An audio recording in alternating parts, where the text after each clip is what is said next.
This is Dr. Robert C. Newman in his Synoptic Gospels course, Lecture Number 7, The Exegesis of Parables.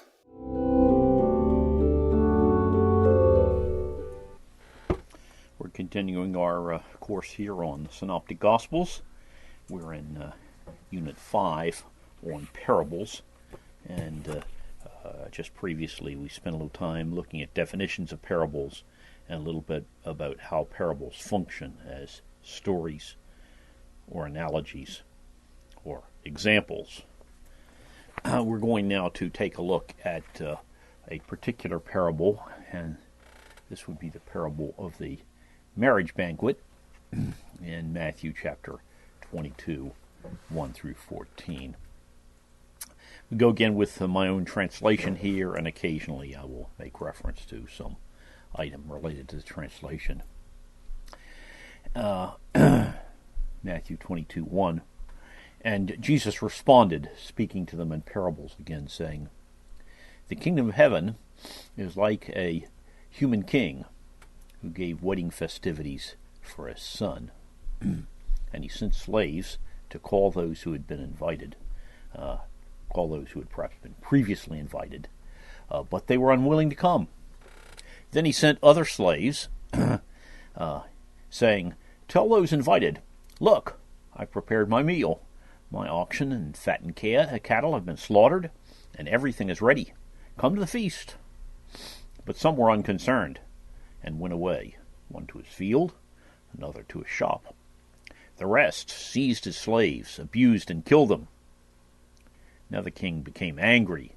He sent his army, destroyed those murderers, and burnt their city.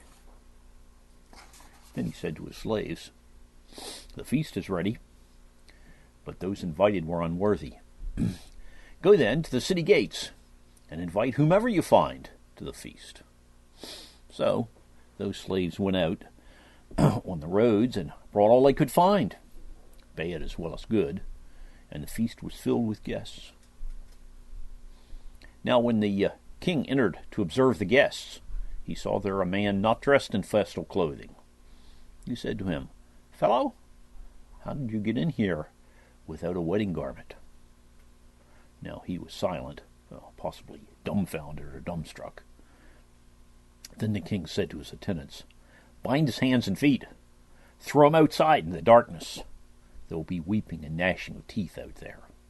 For many are called, or many are invited, but few are chosen, or few are selected.'" So there's alternative ways of translating that 14th verse. Well, that's our parable. Let's try and do a little analysis of it here. This parable is a narrative, okay? So we can attack it with some of the narrative features. It's got characters, huh? It's got the king, and it's got the servants, and it's got those originally invited, and those subsequently invited, and then the fellow without the wedding garment. The king does really all the talking here pretty well. Then there's the events. The king prepares a wedding feast for his son's marriage. The king sends servants to call the invited guests. The guests do not come. The king sends them a second request, and some of these have better things to do, and others mistreat or kill the servants. The king becomes angry, sends his army to kill the guests and destroy the city, and then he sends servants out to get replacement guests. They do, though not all of these guests are good. We'll need to think about that a little bit. The king visits the banquet hall, finds a guest improperly dressed, and he is thrown out. The scenes are mostly unspecified, but presumably we're looking at a throne room or something of that sort, where he sends out his servants, and then there's wherever the guests are, and they presumably are in the city, and then there's the banquet hall. The plots. Well, this actually has more than one plot, I think. One plot, pretty obvious here, is a gracious invitation is rejected. And you might wonder what some of the undercurrents are there. Well, the responses, I think, indicate unconcern and rebellion. and the rebellion is judged. And then there's a gracious invitation to others who actually come, but unconcern is judged there also. If we think of Wilder's devices for storytelling, brief, this is longish for a parable, but it is short for story. Unified, yes, but with a somewhat unusual extension at the end. This shift to the this other guest, limited number of actions, or limited number of actors, excuse me, a rule of two. Well, the king, the servants, the guests, improperly closed guests, fair number of actors, but only two of them actually speak. Direct discourse, yes. Okay. Serial development, except for the army's activities. So it runs up to where the king sends out his army and then tells you what happens with that. The army burns the city down, but then comes back to presumably about the time he sent them out, and has the king send out other servants to bring the additional guests to fill the place up. Rule of three. Well, there are three invitations. That's not super obvious, but well, there might even be four invitations. There are three that are obvious. He sends the first servants out. They're refused. He sends them out again to that same group, and they're ignored or mistreated. And then they sends out a third invitation, which goes to this new group. And then we get kind of three responses, we might say. The ones who think they've got better things to do, the ones who beat on the servants, and then this one who shows up with the improper garment, if you like. Repetition, certainly in the rule of three with the repeated things there, you see some repetition of that sort. Binary opposition, black versus white, might see it in the character of the guests who don't come off looking very good, though there's we don't have anything here explicitly stated about the good guests. Okay, so it's really just the bad guests we're looking at. In stress, well, the harsh treatment of the guy improperly clothed certainly attracts attention at the end. Often parables, as Wilder says, storytelling, actually it's stories, as Wilder says, have resolution by reversal, and we have this guy who's in the banquet hall and then out. Okay, so there's certainly a reversal of some sort going on there. Usually two-level. Well, this one is a two-level story, okay, and we'll look at the tenor and vehicle here below, and will give us a look at the two-level. Well, this is a parable, and it's not one of the sample parables, as we'll see when we start thinking about it, so it is an analogy of some sort. The tenor, already suggested by the opening verse here, where Jesus says the kingdom of heaven is like a human king who gave a wedding banquet, etc. This actual opening shows you something else that's fairly common in Jesus' parables, and that's the question of whether when he says the kingdom of heaven or something like this is like, and then he usually has a noun right after that, and the question is whether you're to identify the kingdom of heaven with that noun, the kingdom of heaven with the king, or whether you identify the kingdom of heaven with the whole story. And you have to look and see which of those occur. And you see that both in rabbinic parables and in Jesus' parable, that this is like, and sometimes it's the next item mentioned that it's like, but often it's the whole story. So that's the tenor, telling us something about the kingdom of heaven. Vehicle, we're being told this by means of the story about a wedding feast. And the principal analogy here, I think you can see, is in the vehicle, there's the king, and the major emphasis on those invited, if you like. And so the analogy is God is to humans as the king is to those invited. So you're getting what is in fact a very, very common image in Jesus' parables and a very common image in rabbinic parables, and that's God as king. That often when you see a king in either Jesus' parables or the rabbinic parables, in more than 9 cases out of 10, the king is God. So the only parable of Jesus that I can think of where that's not the case is, what king, if he has 10,000 soldiers and is going to meet somebody bringing 20,000, doesn't sit down and figure out whether he can handle a problem? There, clearly, it's not God is not the king there, but you're to imagine you're the king and thinking through how you'd handle something like that. Points of resemblance, I won't structure them here as we would if we were working out Sider's detailed points of resemblance. But in the story, the tenor, you've got the servants calling the invitees, and you ask yourself, what does that correspond to? Well, God's servants, so disciples, Christians, something of that sort, and inviting the lost, inviting unsaved people to come to God's banquet, if you like. So that's another one of the analogies, if you like, or points of resemblance. The response to the invitation, I think, are probably pretty straightforward. That is, they work the same way both in the tenor and in the vehicle and in the tenor. In the story, in the tenor, some don't care. Okay, they consider going out to their field or to their shop or something like that is more important, if you like. And it suggests to us that some who hear a gospel presentation won't care. Other things are more important to them. The second response is some persecute. And not much, I think, of that sort has happened yet when Jesus gives this parable. It's possible that the disciples have been run out of a town or two or something of that sort.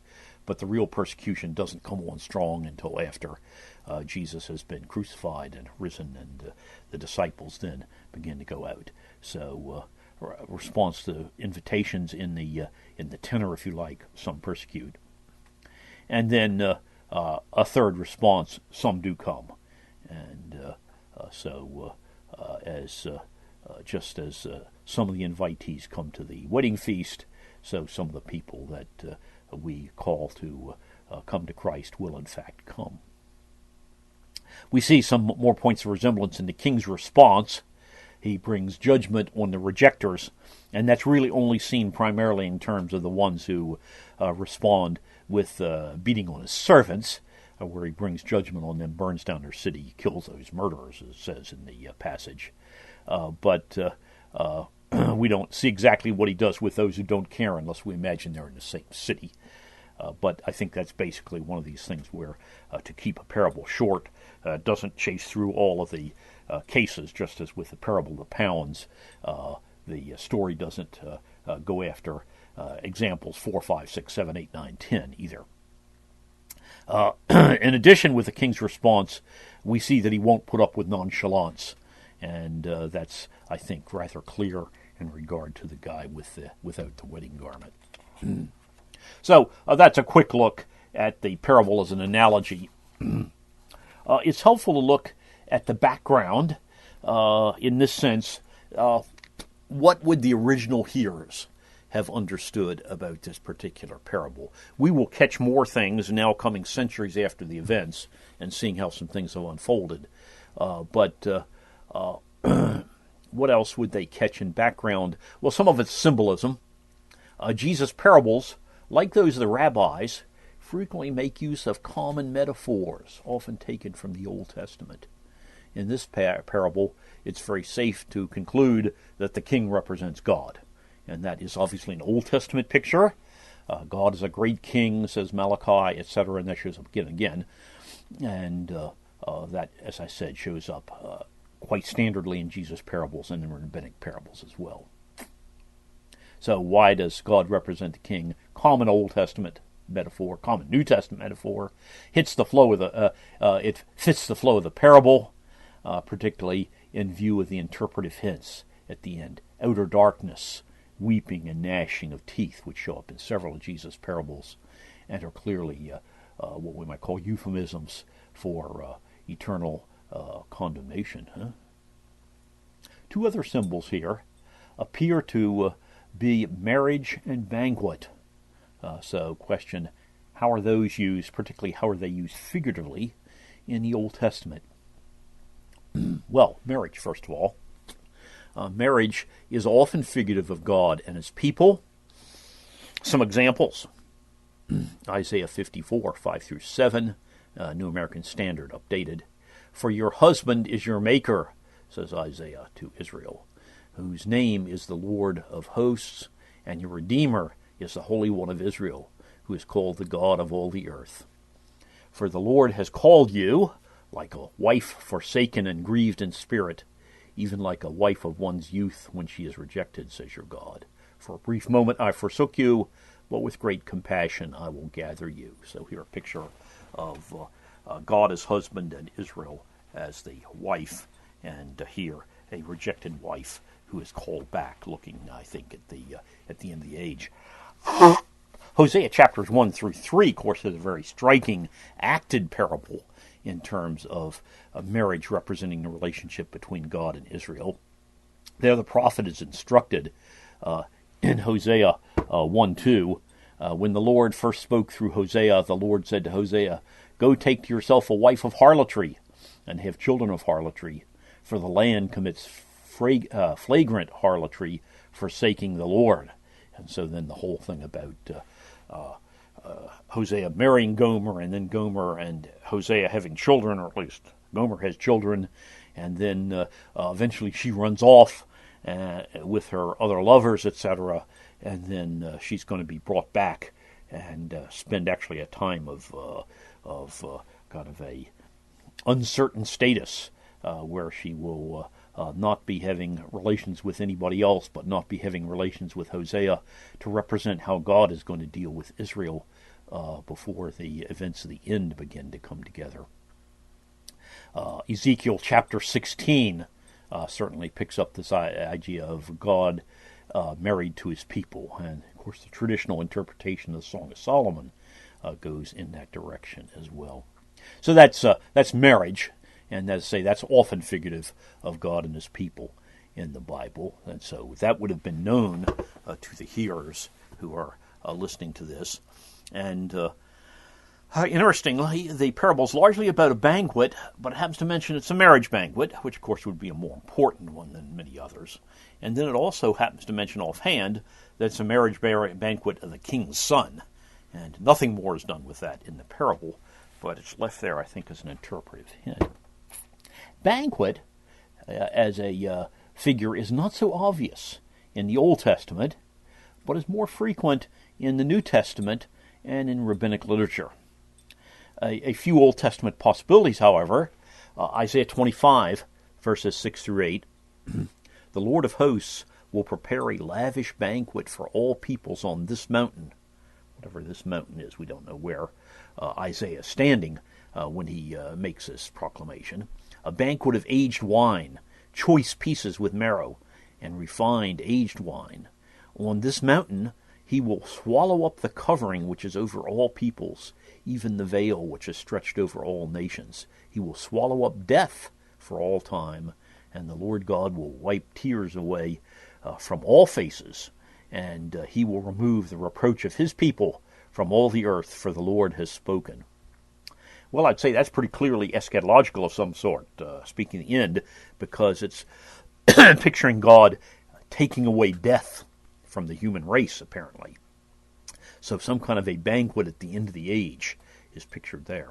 In the 23rd Psalm, the Shepherd Psalm, some people have tried to read the whole psalm as God as shepherd and we as sheep. But it looks to me like there's a transition in the middle of the psalm from God as the shepherd and we as the sheep to God as the host and we as the guest at his palace, a king host, and we as a guest at his palace. That's very appropriate, of course, for David, because David had been a king.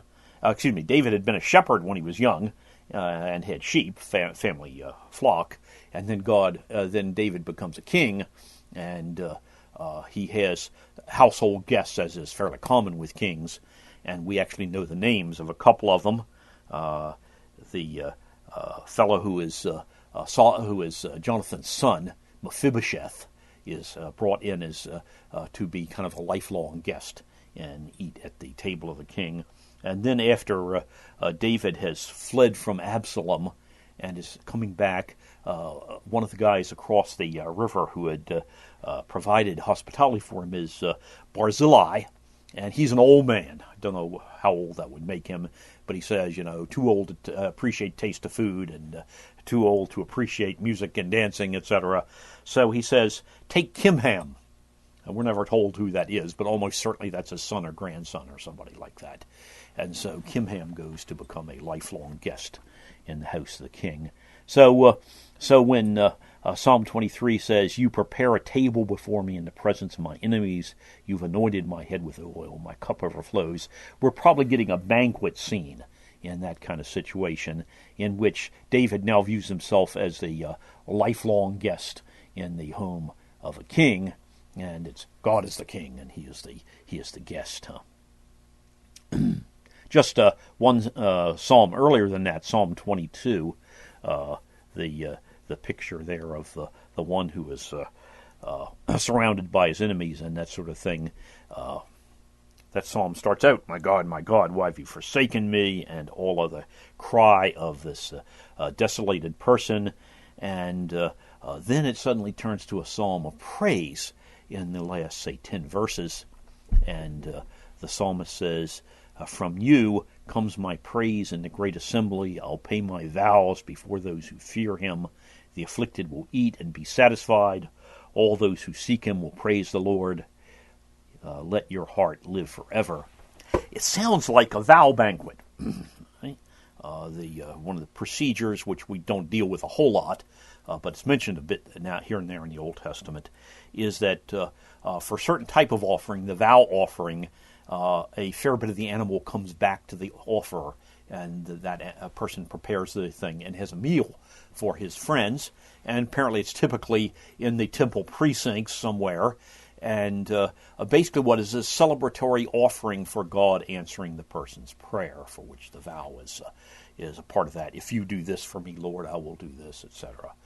And so here apparently we've got some picture of a vow feast, and yet it's going to be news of the deliverance of this person who's been forsaken by God, whose hands and feet are pierced, who's laid in the dust of death, and whose tongue is sticking to the roof of his mouth, and all his bones are visible, etc. He's been delivered, and it's going to become world news for generations. It's interesting at the end of that.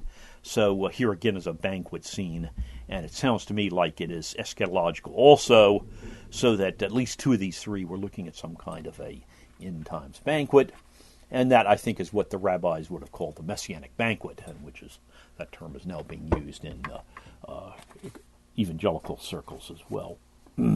So the marriage relationship of God to mankind, or to his people particularly, the banquet, particularly if it's got eschatological connotations, the Messianic banquet, etc.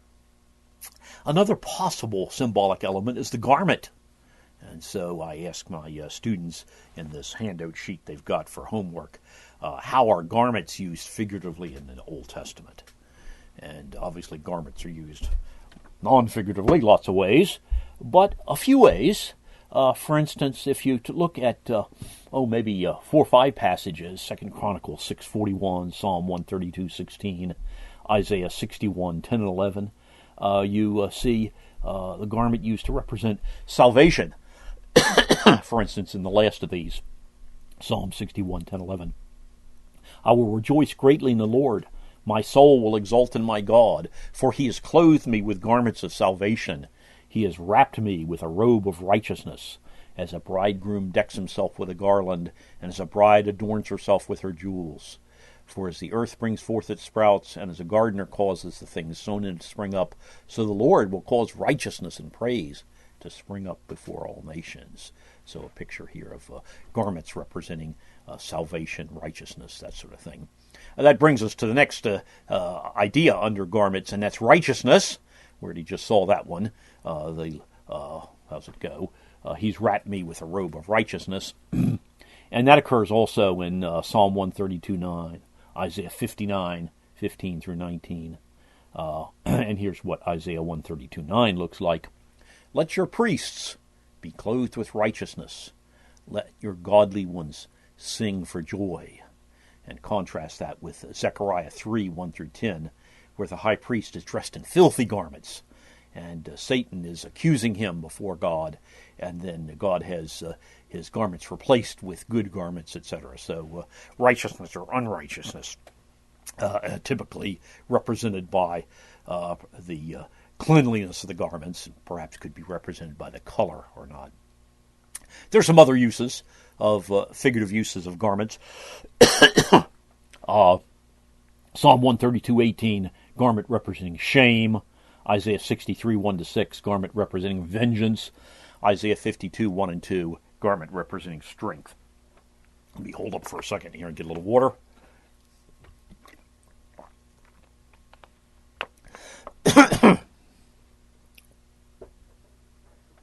Another question I asked them in their handout sheet, besides these regarding these symbolic elements, do you see any predictive hints in this parable which are now clearer as we look back hundreds of years later? And I suggested I saw two of them, I think. One, the remark that the king sent his army to destroy their city is now much clearer, because we know that Jerusalem was destroyed by the Romans in AD 70. And you say, the Romans are God's army? Aren't they nasty people? Well, yeah, but that's a biblical theme as well. God sends Assyria in Isaiah 10, and God sends the Babylonians in Habakkuk. And but God uses whom he will to carry out those kind of punishments, if you like. The picture of the original guest turning down the invitation and being replaced by a second set is now clearer in view of the official rejection of Jesus by the Jewish authorities over the past 2,000 years, and the gospel spreading to other nations all over the world. At the original time when this was heard, people might have thought more in terms of the Pharisees and such turning down Jesus, and the poor people accepting Jesus, which was certainly going on then. And in the rather parallel parable in Luke of the Great Supper, which is a private citizen rather than a king and such, I think you have that worked out a little more explicitly, going into the city to find people to fill up the guest list, and then when not finding them, going outside the city and such, which would perhaps give a better picture of that, since there are two sets of replacement guests there. What sort of lessons might we find here?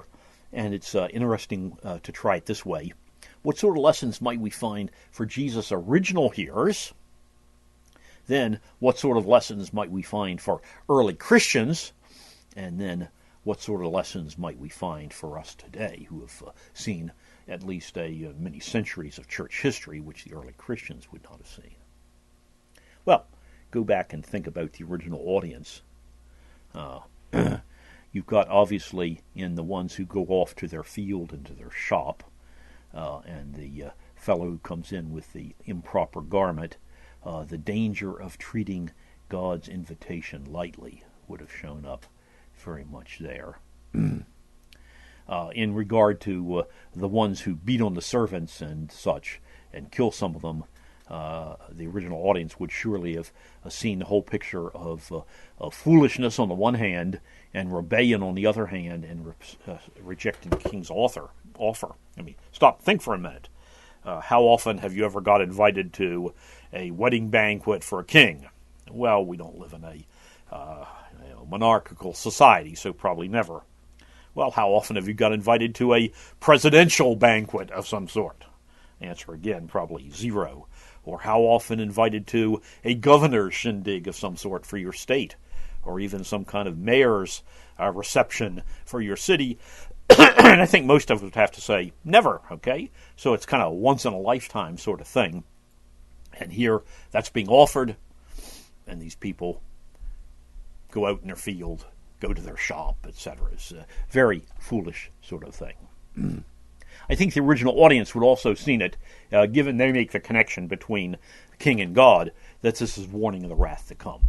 And that certainly already has good Old Testament background, so that that would not be mysterious in this particular parable.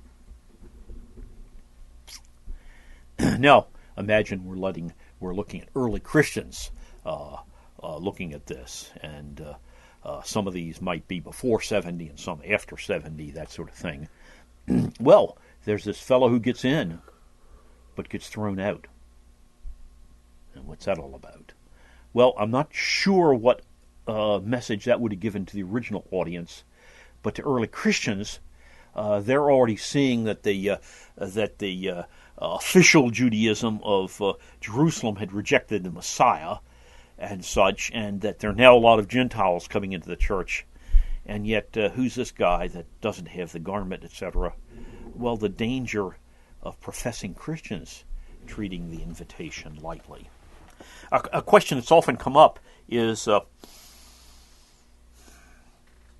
would God have provided the garment? Would the king have provided the garment for this guest, or was the guest expected to have his own garment? And I've heard people give very dogmatic answers on that immediately, but the parable doesn't tell us. And you say, do kings always provide garments? And the answer, I think, is no, but they sometimes do. Okay, so you've got two possible candidates. You've got a yes and no. Okay, if the king provides the garment, then it's easy to see it from Christian theology as this is God's righteousness which he has provided to those who trust in Jesus, and without that, you aren't in the banquet. Okay, how about if it's not looking at the garment as something provided by the king, but something you provide? Well, that's something else.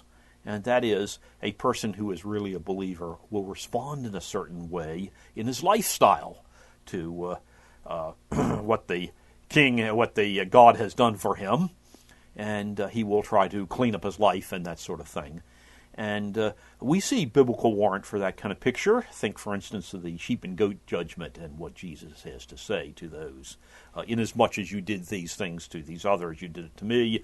And that's not talking about God's grace to the believer. That's obviously a huge thing. It's talking about our response. And so I would say Jesus has apparently intentionally left that ambiguous in order to read both of those ways. So, danger for early Christians, danger of professing Christians treating the invitation lightly, either by thinking they don't need God's grace or thinking that having gotten God's grace, they don't need to do anything. So you might think on the one hand of antinomians, and on the other hand of of people who feel they don't need grace. So both of those dangers perhaps hinted there. There's a hint about the gospel for the Gentiles in this passage as well, and it's quite likely the original audience would not have seen that at all, but Christians looking back from a century or something of that sort would surely have seen that there's this other set of guests, and who are they, and who might they be, etc. And then, once you're after 70, you see the city has been destroyed. And that, for the original audience, would mostly have been a warning. Of course, if they'd listened to all of what Jesus had to say, certainly all of the discourse or something of that sort, they would have seen that there is such a warning explicitly in Jesus' teachings, but here confirmed by the destruction of Jerusalem after 70 A.D. Certainly from, let's say, 33, whenever Jesus' ministry on earth ended, to 70, the Jews might have felt very justified that they had gotten rid of this fake Messiah, and look, we've clearly got all this prestige as Judaism, and you guys are the scum that, as Paul speaks himself of the apostles being the offscouring of the earth and that sort of thing. But after 70 A.D., the whole temple and the state and the Jerusalem has all gone down the drain, and things look a little different, although Christians are by no means triumphing even at that point. Well, then suppose we go on and think about how would this come across to us today? What sort of things might we see? Well, the front part of this whole thing shows us God's great mercy inviting sinners. Here, this king has already invited these people, and apparently the servants know who the invitees are, and presumably invitees know it as well. And now the servants are coming around to tell the people the feast is ready. Come, okay? That's a little different than our society with emails and invites and the sort of thing where you get the invitation and then you're expected to show up. Here with perhaps some slight uncertainty on exactly when it's going to start, due to getting everything ready and such, they send servants around. You can see that in the book of Esther, for instance, the servants coming to get Haman to go to the banquet, etc. Well, so God's great mercy inviting sinners, and then you see man's great foolishness in rejecting his gracious invitation. You see something else too, besides God's great mercy, God's great wrath and judgment, that he comes down on those who have mistreated his people and destroys their city and such. But you see also God's wrath and judgment on this other guy that's there but without the right garment. Huh? And that leads us to the last one, which we ought to be able to see today, and that is professing Christians must not presume upon God. We must not, in our preparation for the messianic banquet, so to speak, act as though going to our field or our shop is more important than the kind of lifestyle we're leading and getting ready and that sort of thing.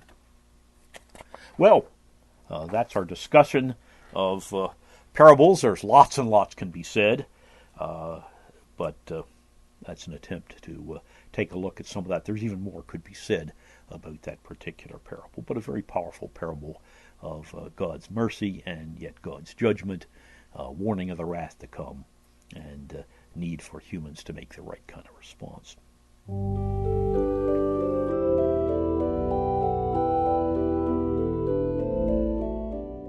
This is Dr. Robert C. Newman in his Synoptic Gospels course, lecture number 7, The Exegesis of Parables.